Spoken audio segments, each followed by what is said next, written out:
All students, we were doing your lesson number 6 and I have explained you tissues and we were discussing plant tissue, and up to now we have discussed that why plants and animal tissues are different, and permanent tissue we have discussed, and under permanent tissue I have told meristematic tissues, the tissues which are known as dividing tissue also, and in simple permanent tissue we have completed this parenchyma, collenchyma and sclerenchyma, and in parenchyma we have done chlorenchyma, the part of it which contain chlorophyll and perform photosynthesis. Okay, and in aquatic plants the large air cavities are present in parenchyma which help them to float. So such type of parenchyma tissues are called parenchyma. Then next, collenchyma we have discussed. The flexibility in plants is due to the presence of another simple permanent tissue that is called collenchyma. It allows the bending of various parts of plant like tendrils and stem of climbers without breaking. Then we have discussed sclerenchyma. Sclerenchyma is a tissue which make the plant hard and stiff. Okay, we have discussed regarding the husk of a coconut tree. It is made up of sclerenchymatous tissues. The cell of these tissues are dead. They are long and narrow as the walls are thickened due to presence of lignin. Okay, then the walls are so thick and there is no internal space inside the cell. These tissues is present in the stem, around the vascular bundle and in the veins of leaves, as well as in the hard covering of seeds and nuts, which provide the strength to the plant. Then after that we have discussed the different between this parenchyma, collenchyma and sclerenchyma, and I have given you small assignment for recap. Then epidermics we can say they are the single layer of cells which is observed mostly on the uppermost layer of the cell. It have different functions. The first function of it is to protect all the parts of plant. Epidermic cells on the aerial part of the plant secrete a waxy, or we can say water resistant layer on their outer surface which help them which help in protection against the loss of water and mechanical injuries and the infection from parasitic plant. Okay, so all these things we have done earlier, and today we are going to discuss these functions also. I have to given here epidermics and their functions. You can note it down. Then on the epidermics you can see small pores, and these pores are called stomata.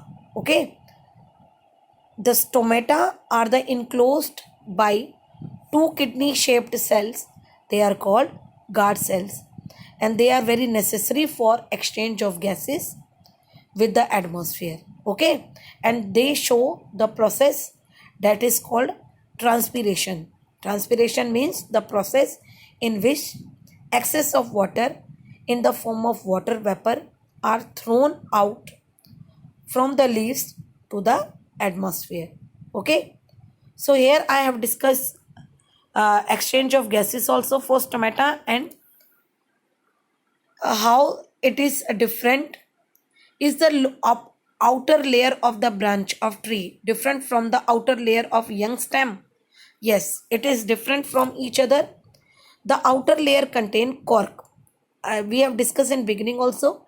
Cork means It is protective in nature. It prevent a loss of water from the plant and injury, and it is not live. It is dead, and normally gives mechanical strength to the plant or tree. Okay, so stomata we have done. They are the tiny pores enclosed between guard cells which help in exchange of gases and formation of uh, loss of water also. And here again I have given you some recap questions like name the protective tissue present in plants. So which protective tissue? Epidermis. Role of epidermis I have given also. Then characteristics also discussed earlier. Okay, so all these questions you can do. Then today we are going to do the next complex permanent tissue, that are xylem and phloem.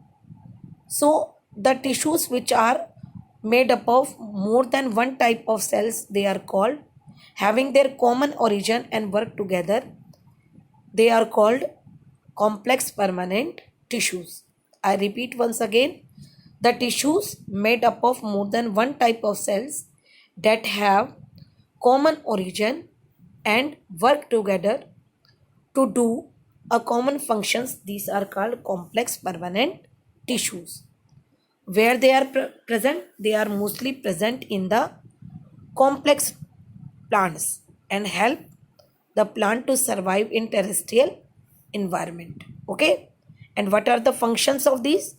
The function of these complex permanent tissues are to transport water, mineral and food to all part of the plant. So we have two type of complex permanent tissue. First one is xylem and another one is phloem. Xylem have four parts. First is tracheids, vessels, then xylem parenchyma and xylem sclerenchyma. How many parts xylem have? Xylem have tracheids, vessels, xylem parenchyma and xylem sclerenchyma. Then phloem.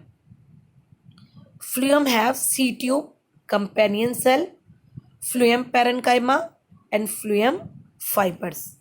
If we collect these two tissues, both the conducting tissues, xylem and phloem, as a whole are called vascular tissues, or we can say they are together form vascular bundle. Okay, so I think the complex permanent tissues are introduced to you. In our next video, we are going to do the different characteristics of xylem and phloem. Till then, you have to do this assignment given. These are the extra some questions which will help you out in finding the more concept clarity. So till then, thank you. Have a nice day.